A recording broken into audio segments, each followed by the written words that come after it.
이번 영상에서는 육군 그 자체, 육군의 꽃, 보병에 대해서 이야기해 보겠습니다. 우리나라 육군의 대다수를 차지하고 있고 인류 역사상 가장 오래된 전투병가이자 변하지 않는 전쟁의 핵심입니다.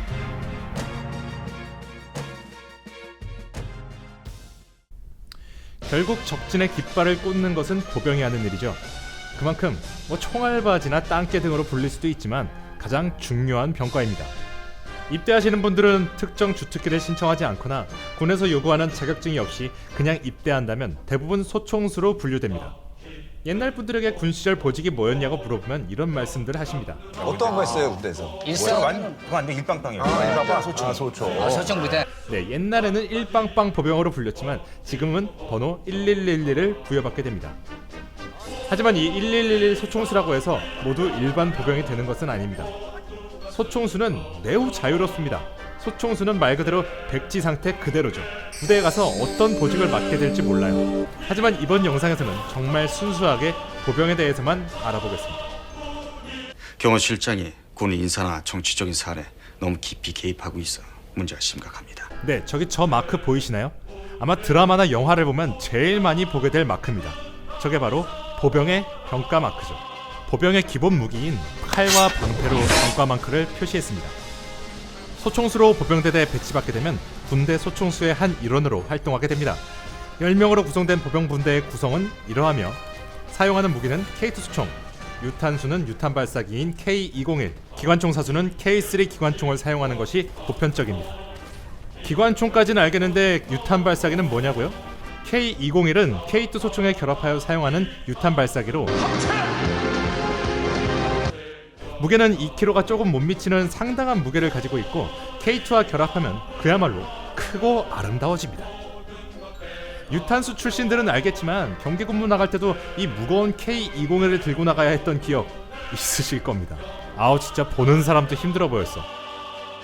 처음 자대에 들어갈 때 위로 짬밥이 좀 차이가 많이 나는 군번이 있는 게 좋다고 생각합니다. 왜냐면 빨리 위에 것들이 빠져야 나의 위치가 올라가잖아요. 만약 처음 자대에 갔는데 분대원들 중 5명 정도 이상이 일병이라면 꼬였구나. 그래도 요새는 동기생 사역관이니까 뭐 상관없을 수도 있겠네요. 그렇다면 보병은 어떤 일을 할까요?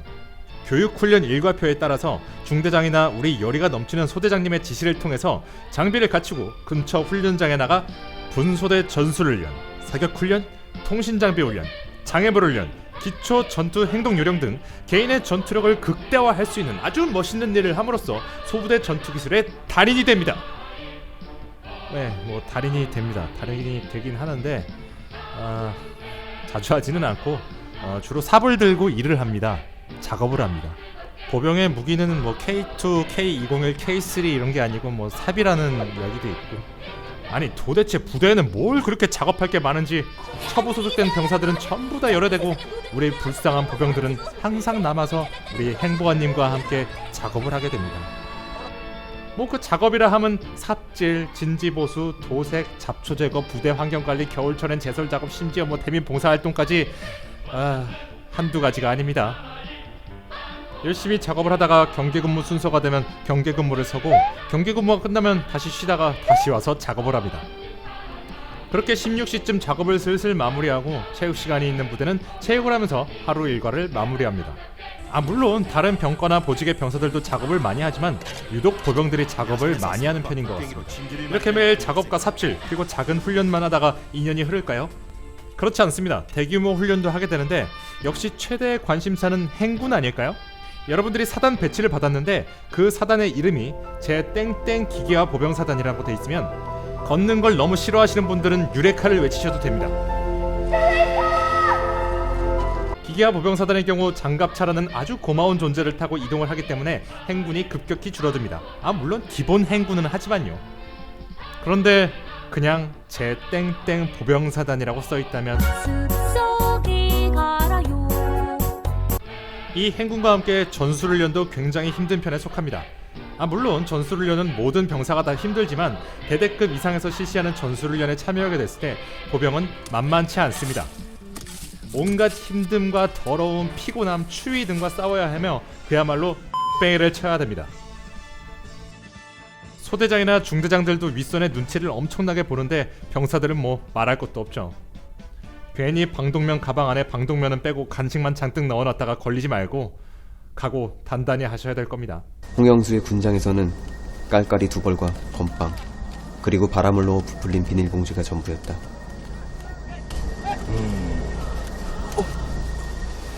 아무튼 보병은 훈련이 없을 땐 없는 대로 힘들고 훈련을 하면 훈련하는 대로 힘듭니다. 하지만 개인적으로 생각하는 보병의 장점은 정신적인 스트레스는 많지 않고 분대원들 간에 나름 끈끈함이 있다는 장점이 있습니다. 개인적으로 체육대회 같은 걸 하면 항상 보병 부대들이 싹쓸이를 해갔던 기억이 나네요. 그 정도로 보병들은 뭔가 끈끈함이 있는 것 같습니다. 아! 그리고 박격포를 포병으로 알고 계시는 분들이 있는데 박격포는 보병입니다. 그냥 상식. 보병에 관해서 좀 길게 영상을 준비하고 싶었는데 진짜 별 내용 없었네요.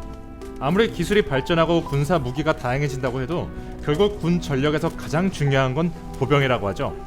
아무 특기가 없어서 보병 같다고 생각하시지 마시고 충분히 자부심을 가져도 되는 병과입니다. 보병 여러분들 파이팅입니다.